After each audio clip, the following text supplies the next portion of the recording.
Hello everyone, এটা ছিল আমাদের দীঘা ট্যুরের সেকেন্ড দিনের ভিডিও। তো দীঘাতে আমরা 3 days 4 নাইটের মতো স্টে করেছিলাম।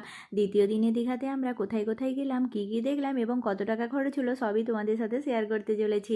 আমরা ছিলাম নিউ দীঘা। আমাদের হোটেল থেকে সমুদ্র সৈকতের পথ ছিল মাত্র 5 মিনিটের মতো। ঘুম থেকে উঠেই আমরা সকাল সকাল বেরিয়ে পড়েছিলাম সমুদ্র সৈকতে সানরাইজ দেখবো বলে, কিন্তু দুর্ভাগ্যবশত সানরাইজটা আমরা দেখতে পাইনি, যেহেতু প্রচণ্ড পরিমাণে কুয়াশা ছিল। সূর্য উঠতে অনেকটাই দেরি হয়েছিল, কিন্তু তবুও সমুদ্রের গর্জন শুনতে শুনতে সমুদ্রের পাড়ে বসে এক কাপ চা খেতে খেতে প্রাকৃতিক দৃশ্য বেশ ভালোই লাগছিল। আর প্রচণ্ড পরিমাণে ভিড়ও কিন্তু ছিল।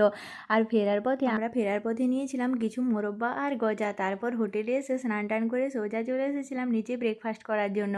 তো আজকে যেহেতু আমরা পুরো দিন জার্নি করব, সেই জন্য ব্রেকফাস্টে ভাতই খেয়ে নিয়েছিলাম। আর কালকে যখন আমরা ওল্ড দীঘা দেখতে গিয়েছিলাম তখন একটা কার ঠিক করে এসেছিলাম। তো এই কারটা আমাদেরকে 2 দিন ঘোরাবে, আর তার জন্য আমাদেরকে পে করতে হয়েছিল 2100 টাকার মতো। আর পার ফ্যামিলি আমাদেরকে 700 টাকা করে দিতে হয়েছিল। আজকে আমরা ঘুরবো মোহনা, উদয়পুর, শঙ্করপুর, আর তার সাথে রয়েছে মন্দারমণি অ্যান্ড নয়াকালী মন্দির।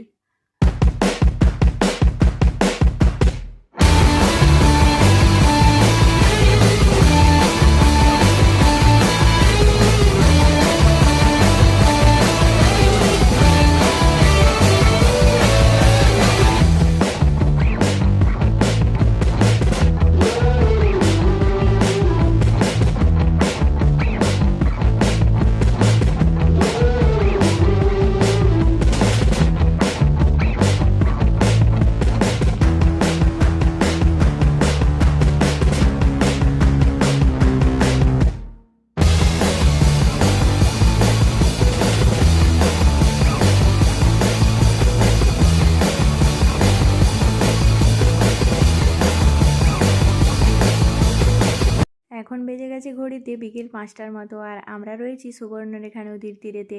তো এই যে দেখতেই পাচ্ছ, এখন সানসেটেরও সময় হয়ে গেছে। তারপর ঘুরে ফিরে আমরা পৌঁছে গিয়েছিলাম আবার সমুদ্র সৈকতের কাছে। রাত্রিবেলা সমুদ্রের গর্জন আরও ভয়ঙ্কর শোনাচ্ছিল।